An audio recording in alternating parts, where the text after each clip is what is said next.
Hey everybody, Mike Doocy with Sam Gannon here at Fox 4, and on what has become a big night on the American sports calendar, the NFL schedule release. We know some of the Cowboys games. We're going to know all of them here in a moment. We've known their opponents for a long time. We'll get the exact dates here tonight. There's never an off season in the NFL, Mike, and Right. NFL fans everywhere are rejoicing about the full slates of their schedules for their teams coming out. And the Dallas Cowboys decided to do theirs today leading up to it with a nice live stream that we'll get into that probably a little bit more. But I thought that was very entertaining with CeeDee Lamb, Micah Parsons today.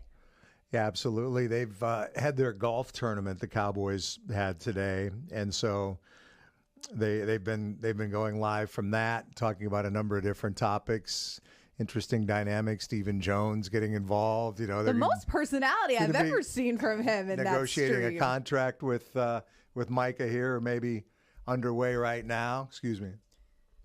They need to keep doing this streaming thing, though. Yeah. This is smart. Their digital team is great with the All right, Cowboys. here we go. They've got All right. a few that they're streaming anyway. Week 3 against the Bears. Week 4 against the Packers. Week 5 Week against 5 the Jets. against the Jets. Week 6 at Panthers. the Panthers. Rico Dowdle. Reunion. Week 7 home against Washington. Week 8 Broncos. at Denver. We've already known, of course, that they'll open on that Thursday night against Philadelphia in September. Week 9 against the Cardinals. Kyler Murray and company. And the bye week. Week 11 at the Raiders in Vegas. Week 12 against the Eagles. 13, we know the Thanksgiving Day game. We knew that already against Kansas City. Big marquee opponent And there. Week 14 at the Lions, which I think is a Thursday night game as well. We're not seeing the actual days on the reveal that we're looking at here. No. Week 15 against Minnesota. They have all the NFC North teams they're going up against. Chargers and Justin Herbert in Week 16. Mike's favorite NFL quarterback. Week 17 at Washington. So that would be the remainder of the Cowboys There it schedule. is. Again, we knew coming in that they would be opening at Philly on September 4th, Thursday night, very first game of the NFL season. Giants at home is week 2. Kansas City, the Thanksgiving game. Those two franchises meet on Thanksgiving for the first time in 30 years. And then they play a Christmas game as well, which is a Thursday game, a noon game at Washington. So playing on both of the big holidays. I mean, you would have thought that the Cowboys won the Super Bowl this year with some of these big matchups. And we know they always play on Thanksgiving, which is great. But the fact that they get to play Patrick Mahomes and the Chiefs, and from what I read, Mike, and didn't think about it from this perspective, it will be Patrick Mahomes' first start at AT&T Stadium. Alex Smith was starting when they last visited in 2017. So there's going to even be more. Native Texan, of course. Yep, he's a huge Mavericks fan, Yeah. by the way. So that's going to be fun. The Christmas Day game will be entertaining too. But they got a lot of big games, and in the division, we know, Mike, it's going to be really tough in the NFC East this year. 8 games against teams that made the playoffs last year. You know, NFC East is obviously tough with Philadelphia defending as champions. Washington went further than anybody thought they would last year. Who knows what the Giants will be, as they've had a lot of turnover there. But then we've got to go against the NFC North as well. You get Green Bay at home. You've got the Lions on the road, and you get the Vikings at home. So those 3 are all playoff teams, and the Bears are likely to be an improved team as well. So that's a tough draw for your other division that you're going up against. You know, at the Raiders, Pete Carroll, new regime in charge there. So, you know, The weird thing about making a big deal about the schedule release, and I buy into it too, because, doing what we do for a living, we plan we like to have our, things to our stuff around it, and but the weird thing is you never really know how a team is going to be from one year to the next in the NFL, with a few exceptions. But we've seen teams that have won it all one year and struggle to make the playoffs, or maybe don't make the playoffs the following year. So much depends on injuries. The Cowboys know all too well about that, having won 12 games one year, and then the quarterback goes down and they don't make the playoffs. So we've got a lot to talk about as we continue to analyze not only the schedule, but what the Cowboys have done during this off season. We'll come back and get into some of that and go a little closer week by week at the 2025 Dallas Cowboys schedule just released. We'll be right back.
All right, Sam and I are back. We're going to give you our predictions for every game in the We're not Cowboys. doing that now. Oh, aren't we doing that now? No, okay. I'm sorry. I thought you wanted to do that. eight home games and nine. We're both going to be wrong games. anyway. We have enough trouble just predicting them a week ahead of time, right? Preseason, they'll have the Rams on the road, which makes sense. They train in California, obviously. Usually play a game out there. Then Baltimore and Atlanta at home. But let's run through the regular season again now that we have the dates and times, although late in the year those are subject to change. We knew they'd open at Philly against the Eagles on a Thursday night, primetime game, national TV game, the first game of the NFL season. We were talking about this in the office. It'll obviously draw a huge number. People will be interested because it's the Super Bowl champs. They'll be interested because it's the Cowboys. But they were going to be interested anyway because it was the first game. Mm-hmm. So part of me was a little surprised that they put the Cowboys in that window. But I guess the NFL's thinking, hey, we'll make a big deal, an even bigger deal. And for some reason, even though they haven't been to a Super Bowl in 30 years, the Cowboys are still a big deal. I actually love the fact that they're kicking off their season in Philadelphia the way it should be. No excuses. Yeah. You're playing your biggest rival, biggest opponent in the division. And I like the fact that they don't see the Eagles again until Sunday, November 23rd. I said this on Free For All the other night, but we get to see how these teams stack up, face off week 1, and then they don't meet again until Sunday, November 23rd. So let's see where those teams are at come the end of November. So we got 6 primetime games on this schedule as I look at it here quickly. Week 2 is not one of those. It's a noon game. It'll be the first Fox 4 game against the New York Football Giants, team that's been down, obviously, changing quarterbacks. Who knows how quickly they'll be able to rebuild. But early in the season, the Giants in week 2. So Cowboys 1-1 out of the gate. Then they go to Chicago to face, we would think, an improved Bears team with that young quarterback who looks to be better in year 2. That, too, is a Fox game, a late afternoon game at 3:25. As we said, they go up against the NFC North teams. So you get the Packers and another Sunday night game. So give me 2-2 in the first 4 games. What do you say? Can you buy that? Predictions already? I'm not even going to do that. But 4 of their first 6 games, Mike, are on the road. Like, that's not an easy. No, it's not. That's not an easy slate there. I'm not giving my predictions. You continue on, though. Fortunately for them, 2 of those road games are the Jets and the Panthers back to back. You would think those would be 2 wins. Lucky wins. for us, Fox gets both of those at 12 noon. Love those noon games. Yeah, I really do. I have to say, I think noon kickoffs are way too early.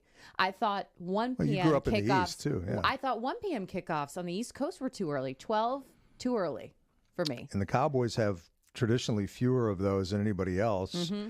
The original schedule here, the first schedule has them with 5 noon games, and if they're any good late in the year, those games will be flexed out. Yeah, because that seems like a lot. Late afternoon or even night games. So they win back-to-back against the Jets and the Packers to improve to 4-2. I'm gonna lose count here. You're gonna change. She's gonna say what his season prediction is now, and then it will be completely different when we do it on Free For All. He's gonna change it up. Then they get the Commanders at home, again, a late afternoon Fox game against a good team, Dan Quinn's team that was a playoff club last year. And young quarterback Dallas there. falls to 4-3 and then goes to Denver for a 3:25 game against the Broncos. And I think they beat Sean Payton on the road. Give me 5-3. They have 2 Monday night games. They do. They have Monday night games wrapped around the bye. That's kind of interesting. Cardinals at home and against Kyler, and then at the Raiders. I think they split those 2 games. So 5-4, 6-4. Eagles on Fox Sunday, the 23rd. This is always a tough back-to-back, and man, you got to play the Eagles and the Chiefs 4 days apart. That's a little mini gauntlet right there. Yeah, a lot will be told in that 2-week. Things are going downhill stretch. In a hurry at this point. I'm going to stop keeping track now. No, that is tough though. That is brutal. Well, and then what about at Detroit too? I know. Oh, no kidding. Then at Detroit, man, that whole 5-game stretch really. That's tough. Eagles, Chiefs, Lions, Vikings, and Chargers. And their overrated quarterback, but still. But really, the back half of this playoff teams, all of them. But then at Washington, at New York. So really, coming out of the bye week, it's a complete gauntlet when you look at that schedule. That is tough. You better make hay through the Vegas game, right? You better really. You got to win at home. Build some wins there because that's a tough stretch. Yeah. Holy cow! We were like, 2 games. They're like, no, actually, the remaining schedule coming out of the bye week. That's going to be telling. So 8 home games, 9 road games, and again, it's impossible to really know who's going to be who going into an NFL season. But at first glance, tough stretch there that we mentioned coming out of the bye. We'll come back, talk more about the Cowboys schedule and about the Cowboys team. We'll see you again in a minute.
Looking at the Cowboys schedule and talking a little bit about this football team. Again, the official schedule released tonight. We knew they would open at the Eagles on September 4th. First home game against the Giants on September 14th. And that Thanksgiving Day game against Kansas City, Christmas Day game at Washington, and that tough stretch of the schedule after the bye that includes the Eagles, Chiefs, Lions, Vikings, and Chargers. 5 tough ones in a row there. I mean, the season could very well come down to the last 2 games for Dallas, and you just got to think Brian Schottenheimer can't wait to get out there, right? First year head coach, formerly the offensive coordinator. He's got a lot of new pieces in the mix here, including rookies, veterans, a lot of injuries last season. I don't expect we'll see that many as we saw last year with the Cowboys, but I think by all accounts they're going to be really competitive. We'll just see. They can't have some of these losses where they just give games away. You got to win at home. You talk about Schottenheimer, and a year ago, if we were sitting here, he would have been the 10,000th person I would have guessed would have been the next head coach of the Dallas Cowboys, offensive coordinator who didn't call the plays, and we'd hear from him every week at his news conference, and frankly never paid that close attention to it, other than to sometimes think, man, this guy's a good communicator, and I think that the early reviews on Schotty have been good. Which is to say, he hasn't coached a game yet, and they've been good. But I think the way he presents himself, and I think the way that he communicates with his players, could be of some benefit to him. But again, it all comes down to whether you win, whether you lose. They get Pickens, the receiver, from Pittsburgh in a trade, a deal that I think we both like. You might like it a little more than I do because I do worry about his behavior and if he's going to be more of a headache than he's worth.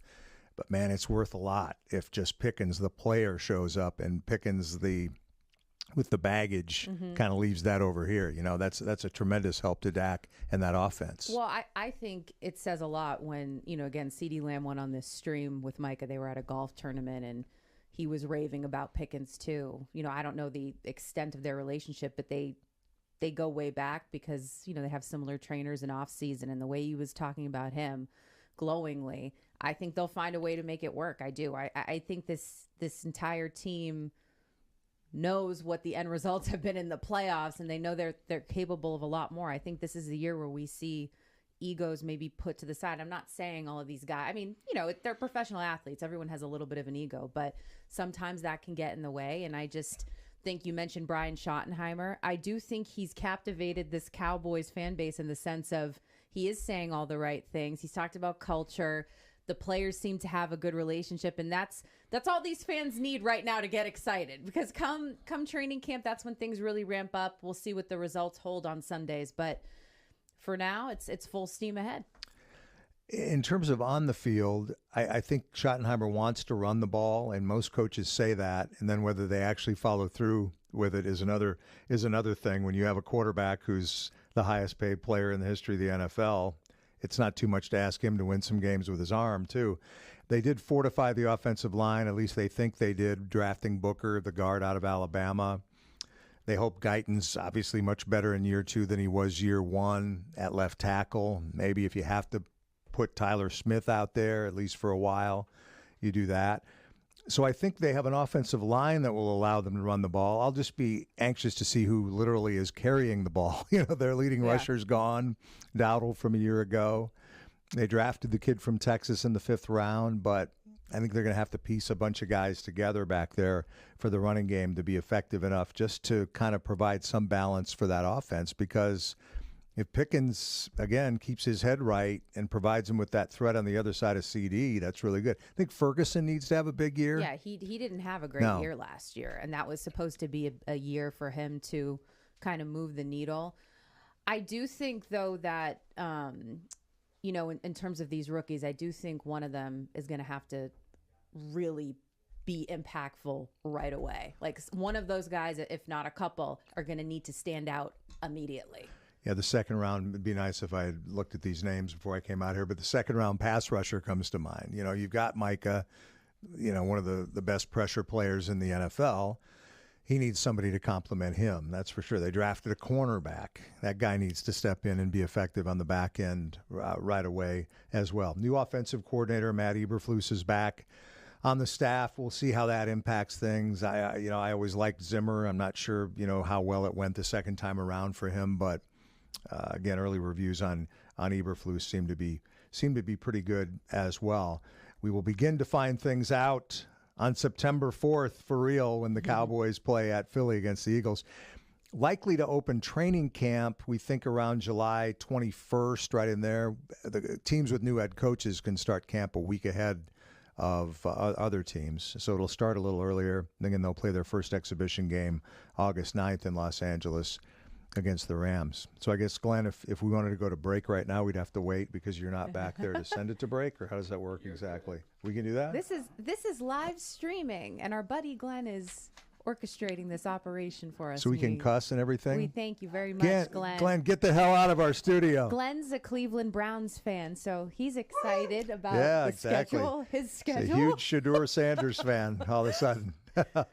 All right, should we take another break here, and then we'll come back and but talk. things are all positive right now for this fan base. It's all happiness. Schedule. Yeah, it's schedule release is a fun day. I wonder if people are having schedule release parties. Of course they are. Only the NFL could do this. Isn't this crazy? I'm sure there's tons. The release of the schedule is a big deal. Think about that. We're one day closer to the opening of the season. More people are watching on TV the release of the schedule than are watching, I would venture to say, some playoff games tonight, or certainly some major league games, for example. There are 160 of those, granted, but it shows you the power of the National Football League. Back after this.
Released their schedule for the 2025 season. As usual, a lot of primetime games, including the opener on a Thursday night. I think they have 4 Thursday games, including Thanksgiving, the traditional late afternoon game against Kansas City.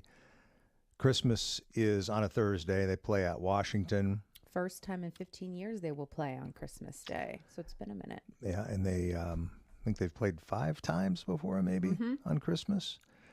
And then they play back-to-back Thursday games with KC on Thanksgiving. And the league usually does them that favor by pushing them back to, actually, it's not as big a favor as it usually is because quite often they don't play until, 10 days later on a Sunday. So they only get a week this time. So, but yeah, again, not to harp on it, but that stretch of the schedule, it is, as you pointed out, Eagles and Chiefs at home, Detroit on the road, Vikings, Chargers at home. The only saving grace perhaps is that 4 of those 5 games are at home in that stretch. They open with 2 division opponents and they end the season with 2 division opponents. So you're battle tested right off the jump, and then we'll see where things finish at the end. It's so funny to me because when it's the off season, and even though, like we said, there's really never an off season, it always seems forever until the start of a new season. But then once you get into the NFL season, it goes by so quickly. I don't know how you feel, but every year since I've been here, it just goes by so fast. And it's not just the season, it's the genius of the NFL calendar that they always have something going on. And you're swinging from one limb to the next. Here's the schedule release, and here's OTAs, and they're in the mini camps, and we'll give you about a month, 5 weeks off, and then it's training camp. You're right, the draft, and leading into this. So there's always something going. I'm just looking at the schedule here just to see if there's anything else that really stands out. Again, assuming these teams are roughly the same way they were last year, and that is never the case, the Cowboys need to take care of business in road games in Chicago, road game against the Jets, road game at Carolina. You better win that. You better win at the Jets too. And, at the Raiders, games like that. Where looks like you and I are going to be picking them to win about 12 games this year. Yeah, they're doomed. They're doomed now because. But no, 8 playoff teams on the schedule for the Cowboys, including that opener September 4th at Philadelphia. As I count it, they'll have 8 home games and 9 road games as they alternate that from year to year. We're going to talk more about this tonight on good old-fashioned TV on Free For All on Fox 4. And hopefully health will be on their side. Like I said, there's so much talk of last year, but you forget how many injuries they had to so many key players, namely Dak Prescott. He seems to be on the path towards looking like his old self. He looks like he's slimmed down, put on some lean muscle too. It's funny. He was on the ticket today, and he was selling tequila. Basically, they were doing an interview with him that was kind of based on that, but he was talking about how it was organic, and he was talking about being healthier. He's into the organic. And people who've seen him more than I have say it does look like he's lost maybe 15 or 20 pounds as he's slimmed down a bit. Okay, out of time for now. That's